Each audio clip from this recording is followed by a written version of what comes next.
Rebuilding intimacy after infidelity can feel really intimidating. It is messy and it's emotional, and many times it's awkward. You may have really rebuilt a lot of healing, but you're like, I don't know how to sexually or physically connect with this person. And it feels weird because we've been having sex for X amount of years. What's different now? Where do we even start? So, today I'm giving you 4 simple intimacy building exercises that help partners reconnect emotionally and physically without pressure and without jumping straight into sex.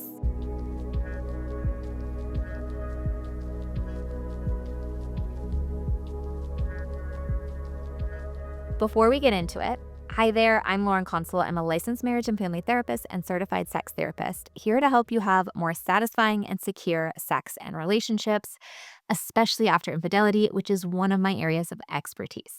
The first exercise is breath synchronization. Now, in order to start working on intimacy, you have to help your bodies stop bracing for impact. So, we want to start with something incredibly simple: breathing.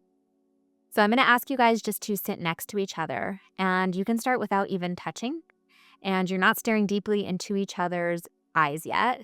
We're going to get there.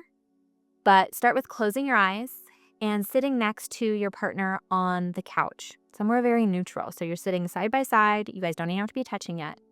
And what you're going to do is close your eyes and start to match each other's breathing.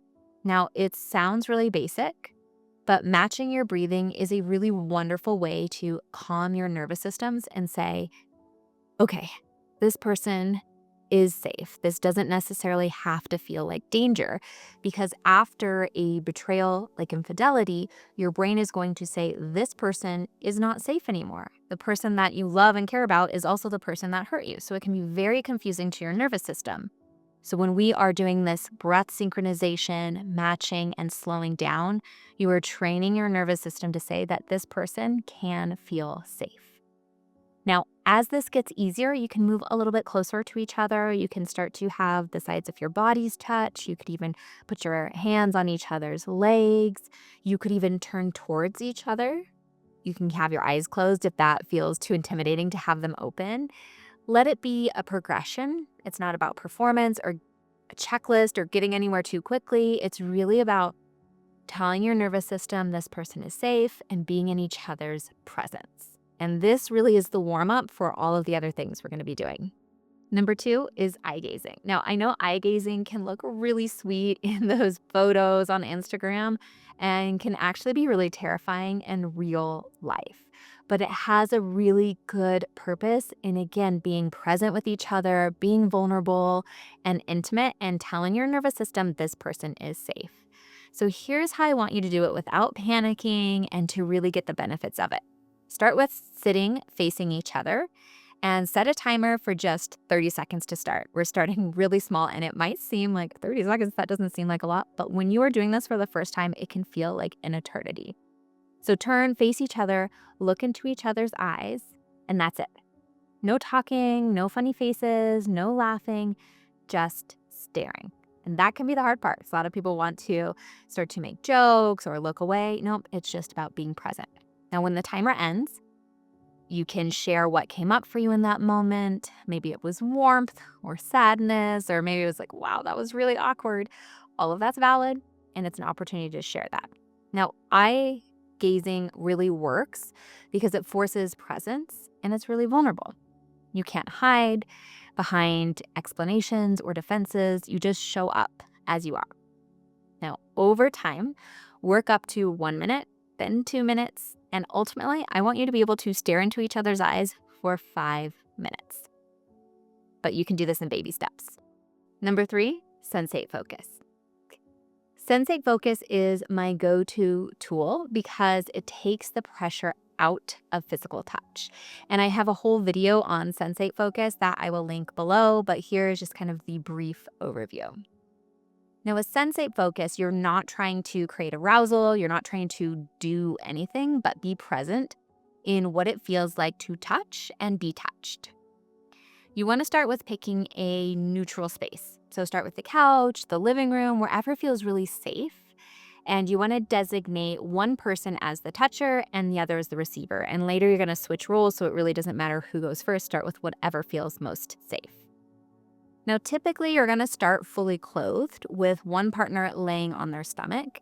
And if this feels too vulnerable, which it might, that's totally okay. You want to start with a position that feels safer. So you might just start with looking at each other's hands, touching each other's hands or arms, or maybe it's feet or just kind of the top of your head, whatever feels safe.